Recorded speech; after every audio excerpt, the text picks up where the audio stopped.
एका 58 वर्षीय महिलेचा वेळेत रुग्णवाहिका न मिळाल्यानं मृत्यू झाल्याचा आरोप हा करण्यात आलाय।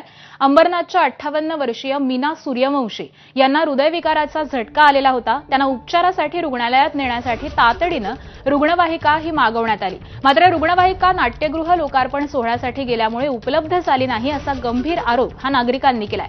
मात्र हे आरोप रुग्णालयानं फेटाळलेले आहेत। अंबरनाथ स्वामीनगर इथल्या मीनाताई सूर्यवंशी या एकट्या राहतात।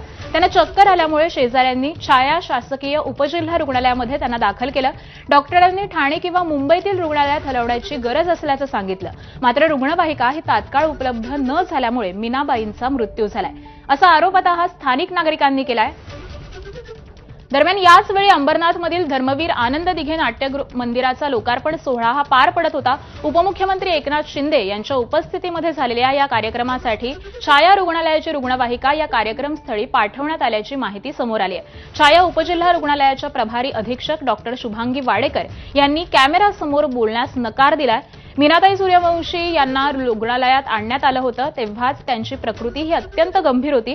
आवश्यक प्राथमिक उपचार हे त्यांच्यावरती करण्यात आले। रुग्णवाहिका उपलब्ध करण्याचे प्रयत्न सुरू होते, मात्र 15 मिनिटांच्या आतच त्यांचा मृत्यू झाला। त्यामुळे रुग्णवाहिका वेळेवर न मिळाल्याचा आरोप हा निराधार आहे असं त्यांनी स्पष्टीकरण दिलंय।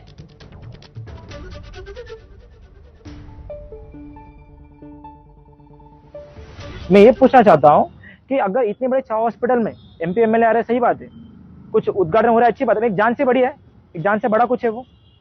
इतने बड़े हॉस्पिटल में एक एम्बुलेंस लेना कंपलसरी होता है कि जो छाया हॉस्पिटल में पहली बार नहीं हो रहा है, ये बहुत बार हो चुका है। एक जान चले गया, फिर भी अगर इसको नहीं सुधारेंगे तो कितना जान जाएगा। पहली बार कि जो भी नॉर्मल रविवासी है, जो शेषिंग परिसर में, पहले वो आते हैं और जिसके पास नहीं है फिर वो आते हैं पहले से, और उनके साथ ऐसा हो रहा है तो क्या करेंगे फिर।